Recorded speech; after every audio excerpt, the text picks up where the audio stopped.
চুমকি রোজ school থেকে ফেরার পথে সে কবরস্থানে তার বাবা মায়ের কবরের পাশে গিয়ে কাঁদতো, কারণ একটা দুর্ঘটনায় তার বাবা মা দুজনেই মারা যায়। চুমকি কবরস্থানে কাঁদার পর সে নিঃশব্দে বাড়ি ফিরে আসতো। তার মুখে কোনো হাসি ছিল না, কারণ সে ছিল একদম একা। কেউ তার সাথে বন্ধুত্ব করতে চাইতো না, কারণ তার কাছে কোনো ভালো পোশাক ছিল না। সে সব সময় একটা ছেঁড়া জামা পরে থাকতো, মানুষ তাকে এড়িয়ে চলতো। সে শুধু একাকিত্ব নিজের ঘরের চার দেওয়ালের মাঝে বন্দী হয়ে থাকতো।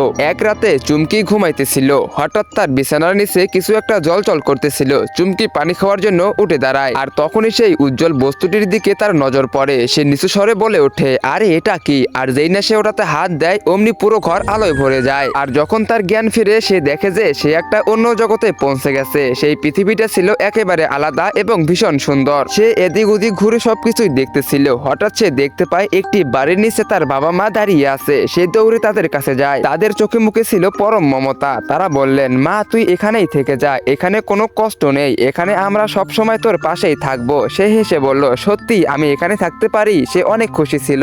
তো বন্ধুরা, চুমকি এটা কোন জায়গায় চলে আসলো, আর এরা কারা? এরা কি সত্যি চুমকির আসল বাবা মা? তোমরা সেটা দেখতে পারবে পার্ট 2 তে। পার্ট 2 দেখতে চাইলে ভিডিওতে লাইক করে চ্যানেলটিকে সাবস্ক্রাইব করে দাও, আর অবশ্যই টিকটক ফেসবুক থেকে দেখে থাকলে ফলো করে দাও, আর অবশ্যই কমেন্ট বক্সে পার্ট 2 লেখো।